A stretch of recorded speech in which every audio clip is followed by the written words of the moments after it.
एक कॉलेज के बाहर पप्पू का एक स्नैक्स का सेंटर था। वो अपने स्नैक सेंटर पर पिज्जा भी फरोख्त करता था और मैगी भी। एक मैगी देना भाई। हाँ अभी देता हूँ। एक वेजिटेबल पिज्जा देना। एक्स्ट्रा चीज। हाँ एक्स्ट्रा चीज। वैसे तो पप्पू का स्नैक सेंटर ठीक ठाक चल रहा था, लेकिन क्योंकि वो एक कॉलेज था तो वहाँ आसपास कई और स्नैक्स के सेंटर थे। पप्पू हमेशा सोचा करता था कि कैसे वो अपने कारोबार में इजाफा करे। एक रोज उसका एक दोस्त उसकी दुकान पर आया। अरे पप्पू भाई, जरा हमें भी एक पिज्जा खिलाओ। हाँ हाँ अभी लो। मुझे कोई आम पिज्जा नहीं चाहिए। तो कैसा पिज्जा चाहिए तुमको? हमें अपने पिज्जा में सब कुछ चाहिए, सब्जी, पनीर और मैगी भी। क्या पिज्जा में मैगी? हाँ हाँ, तुम तो मुझसे वाकिफ हो। मुझे मैगी भी खाना है और पिज्जा भी खाना है। लेकिन पिज्जा पर मैगी कैसा लगेगा? बहुत अच्छा लगेगा, तुम बनाकर तो देखो। विक्रम की बात सुनकर पप्पू ने पिज्जा मैगी बनाना शुरू किया। उसने पिज्जा के बेस के ऊपर मैगी डाली और उस पर ढेर सारी टॉपिंग्स और चीज डाला। अब ये हुई ना बात। पप्पू ने ये मैगी पिज्जा ओवन में डाला और दोनों इंतजार करने लगे पिज्जा के पकने का। मैगी पिज्जा की खुशबू तो बहुत मस्त आ रही थी। वाह क्या खुशबू है। पप्पू ने कुछ देर बाद वो पिज्जा बाहर निकाला। मैगी पिज्जा दिखने में तो बेहद लजीज था। लाओ लाओ लाओ। पप्पू ने पिज्जा काटा और विक्रम को दिया। विक्रम ने पिज्जा चखा। वाह बहुत खूब, क्या जायका है। मैं नहीं कहता था कि कमाल होगा। कमाल, बेमिसाल। वाह वाह, इतना अच्छा है। हाँ भाई, तुम भी खाकर देखो। पप्पू ने भी अपना बनाया हुआ मैगी पिज्जा खाया और उसे भी वो बेहद पसंद आया। अरे भाई, ये तो एकदम नई डिश बन गई। विक्रम और पप्पू मैगी पिज्जा खा रहे थे, तभी वहाँ 3 खरीदार आए। अरे ये कौन सा पिज्जा है? Maggi pizza. Maggi pizza? हमें भी एक मैगी पिज्जा देना। पप्पू ने एक और मैगी पिज्जा बनाने के लिए रख दिया। जब वो बना रहा था तब कुछ और खरीदार आए। उन्होंने भी मैगी पिज्जा की फरमाइश दी। पप्पू एक के बाद एक मैगी पिज्जा बनाने लगा। वो पिज्जा बनाता और ओवन में डालता और फिर काट कर खरीदारों को दिया करता। ये तो मस्त है। मजा आ गया। पप्पू भैया बेहद लजीज है। शुक्रिया। अरे पप्पू भाई, तरकीब तो मेरी थी ना? हाँ हाँ भाई, तुम्हारी ही तरकीब थी। शुक्रिया मेरे दोस्त। पप्पू ने विक्रम को गले लगाया। उस रोज से पप्पू का मैगी पिज्जा काफी फरोख्त होने लगा। अब पप्पू खुश था। एक मैगी पिज्जा। एक मैगी पिज्जा। मैगी पिज्जा के लिए पप्पू के स्नैक सेंटर पर हुजूम लगा रहता था। कुछ रोज बाद पप्पू ने इतने पैसे कमा लिए कि उसने पिज्जा सेंटर को बड़ा बना दिया। वाह भाई, इतना बड़ा पिज्जा पार्लर। हाँ भाई, ये तुम्हारी वजह से हुआ है। उस रोज तुम्हारे मैगी पिज्जा की तरकीब ने तो कमाल ही कर दिया। शुक्रिया। अरे कोई बात नहीं भाई, लेकिन मुझे हमेशा मुफ्त में पिज्जा खिलाना होगा। हाँ हाँ, तुम फिक्र मत करो। पप्पू का बड़ा पिज्जा पार्लर खुल गया। अब खरीदार अंदर बैठकर खाते थे। सब कुछ दुरुस्त था, लेकिन पप्पू के बगल में एक स्टॉल था विनोद का। विनोद सालों से फ्रैंकी और पिज्जा फरोख्त कर रहा था। ये कल का लौंडा हमारे पीछे आया, इसने इतना बड़ा पिज्जा पार्लर डाल दिया। बस, उसके मैगी पिज्जा की तरकीब जम गई। हाँ, लेकिन उस मैगी पिज्जा में ऐसा क्या है?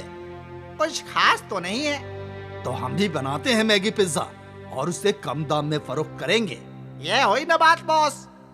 हाँ, अब मजा आएगा। विनोद ने कम दाम में मैगी पिज्जा फरोख्त करने की तरकीब निकाली। वहाँ पप्पू के पिज्जा पार्लर में मैगी पिज्जा 100 रुपए का था। हम 80 रुपये में मैगी पिज्जा फरोख्त करेंगे। उस रोज विनोद ने अपने स्टॉल के बाहर तख्ती लगाई, मैगी पिज्जा 80 रुपए में, और कम दाम देखकर नौजवान विनोद के स्टॉल पर आए। एक मैगी पिज्जा देना। मुझे भी मैगी पिज्जा देना। अब सारे नौजवान मैगी पिज्जा खाने विनोद के स्टॉल पर जाने लगे। ये हुई ना बात छोटू, अब हम पूरा बाजार खा जाएंगे। पप्पू के स्नैक शॉप पे आहिस्ते आहिस्ते खरीदार कम आने लगे और अब पप्पू को फिक्र होने लगी कि वो क्या करे। मैं भी दाम कम करके देखता हूँ। उसी रोज पप्पू ने भी नई तख्ती लगाई, मैगी पिज्जा 70 रुपए। विनोद ने पप्पू की तख्ती देखी। 70 रुपये? अब देख। विनोद ने 50 रुपए का दाम लगा दिया और एक मर्तबा फिर खरीदार विनोद के ठेले पर जाने लगे। अब पप्पू परेशान हो गया। 50 रुपये से कम दाम कैसे रखूं? मेरा नुकसान हो जाएगा। पप्पू सोच ही रहा था कि तभी तेज हवा बहने लगी। हवा ने शक्ल अख्तियार किया एक देवी का। पप्पू, मैं तुम्हारी कुल देवी हूँ। मैं यहाँ तुम्हारी मदद करने आई हूँ। आज से तुम जो भी मैगी पिज्जा बनाओगे वो बहुत बड़ा बन जाएगा। उससे तुम्हारा अच्छा खासा मुनाफा होगा। इस मुनाफे का एक हिस्सा तुम गरीबों में दान करना। तुम्हारा कल्याण हो। पप्पू की कुलदेवी ने उसके पिज्जा अवन पर कुछ जादू किया और वो गायब हो गई। पप्पू को कुछ समझ नहीं आ रहा था कि ये क्या हुआ। कुछ देर बाद उसके पार्लर में एक खरीदार आई। भैया, एक मैगी पिज्जा देना। पप्पू ने हमेशा की तरह मैगी पिज्जा बनाया और अवन में डाल दिया। अवन में डालते ही पिज्जा का साइज बढ़ने लगा। वो पिज्जा अवन के जितना बड़ा हो गया। पप्पू और वो लड़की दोनों हक्के बक्के रह गए। ये क्या जादुई है? जादुई मैगी पिज्जा।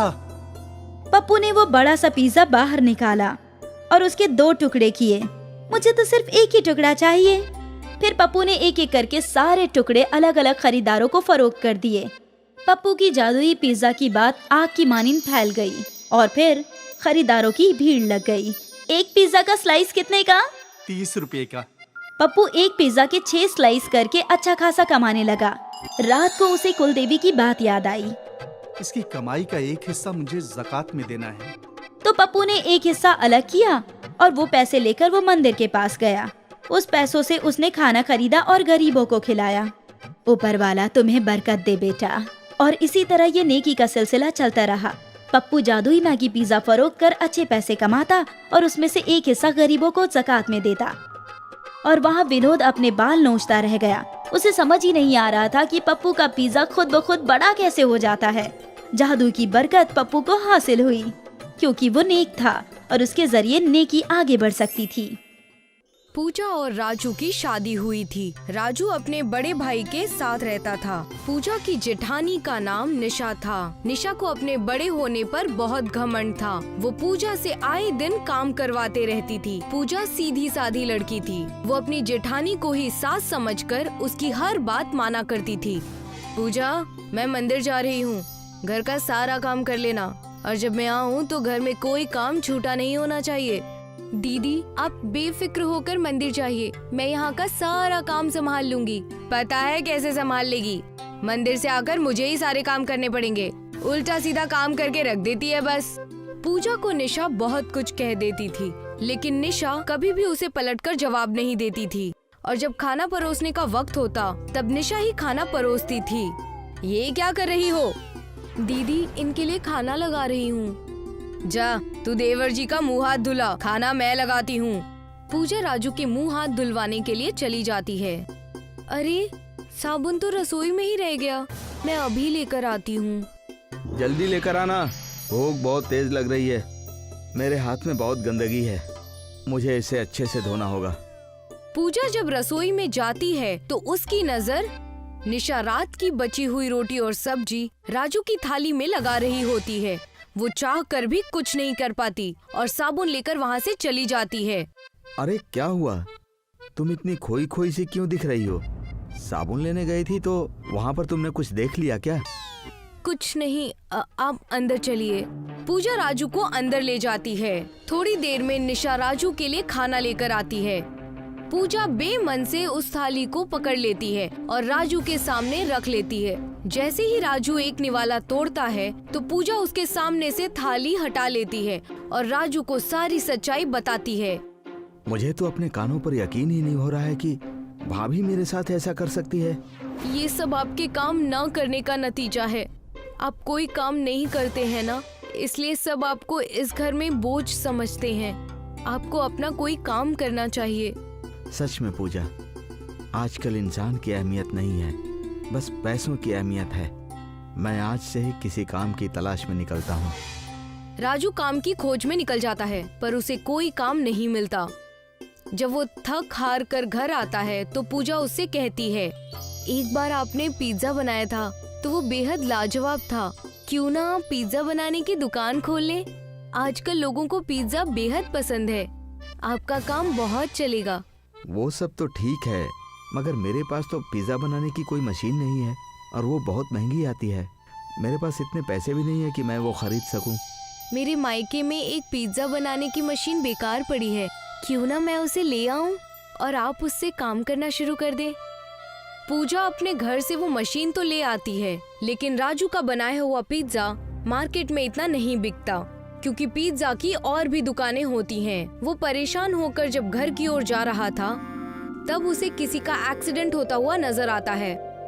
अरे ये गाड़ी तो इस भेलपुरी वाले को उड़ा देगी, इतनी तेज रफ्तार से उसकी तरफ जा रही है। राजू उस गाड़ी से पहले पहुंचकर उस भेलपुरी वाले को बचा लेता है। तुमने मेरी जान बचाकर मेरे ऊपर बहुत बड़ा एहसान किया है। अगर तुम्हें कुछ हो जाता तो? वैसे भी मेरे परिवार को कौन सा मेरी जान की पड़ी है। अगर कुछ हो भी जाता ना तो इससे कोई फर्क नहीं पड़ता। तुम इतने परेशान क्यों हो? तुम्हारे चेहरे पर तो बहुत मायूसी छाई है। रवि के बार बार पूछने पर रवि सारी कहानी बता देता है और रवि उसे एक पोटली देता है। ये क्या है? मेरे पास कुछ और तो नहीं है। मैं भी तुम्हारी तरह ही एक आम इंसान हूँ, मगर तुम ये भेलपुरी ले जाओ और अपने पिज्जा पर डाल देना। पिज्जा में भेलपुरी कौन डालता है भला? जैसा कह रहा हूँ वैसा करके देखना। राजू वो पोटली ले जाता है और अगले दिन भेलपुरी को पिज्जा के ऊपर डाल देता है। पिज्जा की खुशबू इतनी अच्छी होती है कि दुकान पर बहुत से लोग आने लगते हैं और सब उससे भेलपुरी वाले पिज्जा की डिमांड करते हैं।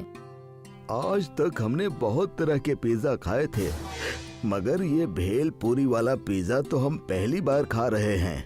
इस भेलपुरी वाले पिज्जा की तो बात ही अलग है। इसके आगे तो बाकी के पिज्जा फेल। और मेरे लिए 3 पिज्जा पैक कर देना। रवि की दी हुई भेलपुरी से बना पिज्जा अपने ही आप में बढ़ते जाता है। उसने एक पिज्जा पर भेलपुरी लगाई थी, उसी से अनेक पिज्जा बनते जा रहे थे। ये तो सचमुच एक करिश्माई भेलपुरी पिज्जा है। मैं तो मजाक समझ रहा था कि रवि ने मुझे भला क्या दे दिया। अब तो हर कोई इस भेलपुरी पिज्जा का दीवाना हो चुका है और मेरा कारोबार भी बेहतरीन चल रहा है। राजू अब हर रोज अमीर होता जा रहा था। एक बार जब राजू और पूजा बात कर रहे थे तो निशा उनकी बात सुन लेती है। पूजा, अगर तुम सही वक्त पर मुझे काम करने के लिए नहीं भेजती और वो करिश्माई भेलपुरी मुझे नहीं मिलती तो आज हम यहाँ पर नहीं होते। हर औरत की यही इच्छा होती है कि उसका शौहर अपने पैरों पर खड़ा हो, किसी के आगे हाथ ना फैलाए। तो मैंने भी यही किया। अच्छा, तो ये बात है। इनके पास जादुई भेलपुरी पिज्जा है जिसकी वजह से ये इतना अमीर होते जा रहा है। मुझे वो भेलपुरी चुरानी होगी। मैं इन्हें अमीर होते हुए नहीं देख सकती। जब राजू और पूजा सो जाते हैं तो रात के अंधेरे में निशा वो जादुई भेलपुरी पिज्जा चुराने के लिए उनके घर आ जाती है और उस पिज्जा को ढूंढ लेती है। अब इन्हें तबाह होने से कोई नहीं रोक सकता। अब ये जादुई भेलपुरी पिज्जा मेरे हाथ लग गया है। वो जादुई भेलपुरी पिज्जा को जैसे ही हाथ लगाती है तो वो एक विशाल रूप धारण कर लेता है और निशा से लिपट जाता है और उसे कसता चला जाता है। अरे मेरा दम घुट रहा है। मुझे माफ कर दो, मैं तुम्हें हाथ तक नहीं लगाऊंगी। मैंने लालच में आकर तुम्हें पाना चाहा।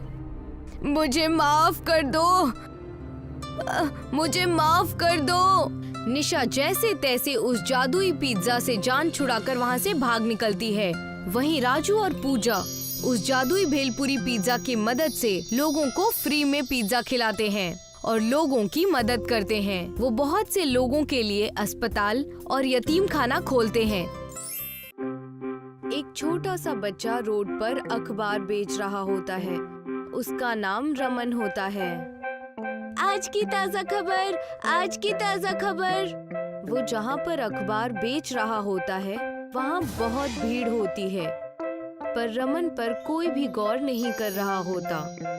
तभी विक्रम नाम का एक आदमी आता है और रमन से कहता है, अरे बेटा, अखबार दे दो। आज की ताजा खबर क्या है? इंडिया ने T20 वर्ल्ड कप जीता है। हमारे देश का नाम मशहूर हो गया है। अरे ये तो बहुत अच्छी बात है। तुम किस दर्जे में तालीम लेते हो? मैं स्कूल नहीं नहीं चाहता, अखबार ही बेचता हूँ। मैं कभी स्कूल नहीं गया। विक्रम को ये बात बेहद बुरी लगती है। अरे मगर तुम्हारी उम्र तो तालीम लेने की है। कैसे माँ बाप है तुम्हारे जो तुम्हारे इतनी छोटी उम्र में तुमसे काम करवाते हैं? नहीं, उनकी कोई गलती नहीं है। वो तो इस दुनिया में है भी नहीं। अब्बा की तो मेरे जन्म से पहले ही मौत हो गई थी और मेरी अम्मी भी घर घर बर्तन धोने का काम करती है, जिससे घर चलाने में बहुत मुश्किल होती है। तुम्हारी अम्मा को पता है कि तुम इस तरह रोड पर अखबार बेचते हो? नहीं, उन्हें नहीं पता है। वो नहीं चाहती कि मैं काम करूं, पर मैं उनका इमायत बनना चाहता हूँ। वो बोल ही रहा होता है कि पुलिस आ जाती है और सभी रोड के बगल की दुकानों को तोड़ना शुरू कर देती है। इसी में रमन की दुकान भी टूट जाती है। अरे चलो चलो चलो, यहाँ से खाली करो, रास्ता साफ करो, चलो। विक्रम को ये सब देखकर बेहद बुरा लगता है।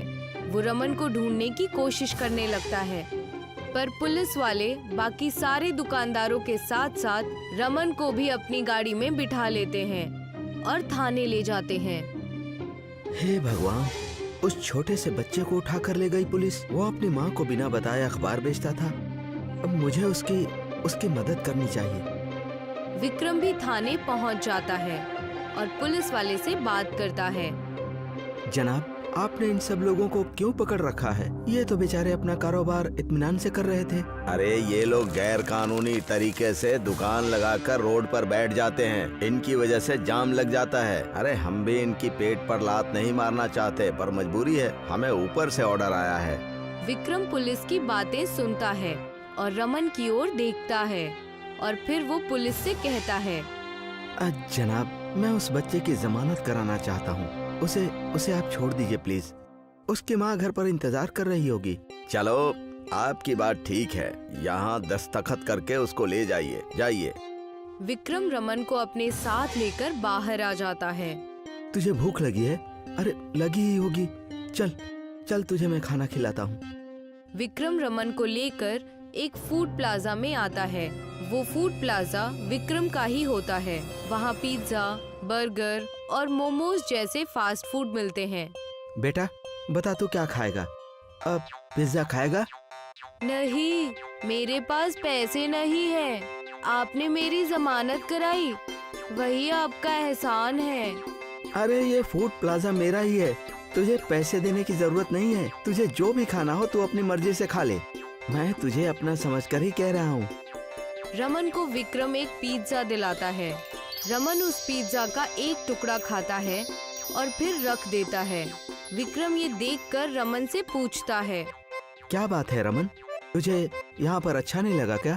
तूने पहले ये कभी नहीं खाया होगा, है ना?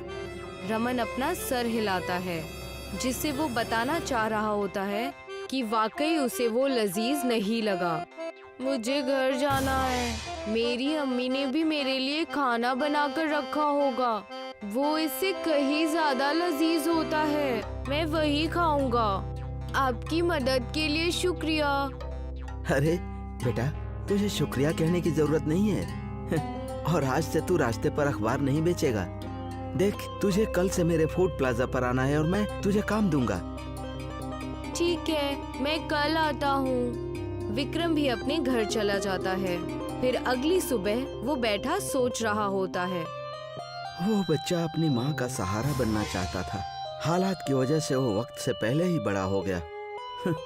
उसका बचपन भी फिक्रमंदी में गुजर रहा है। ना जाने वो कितनी मुश्किलों का सामना कर रहा है।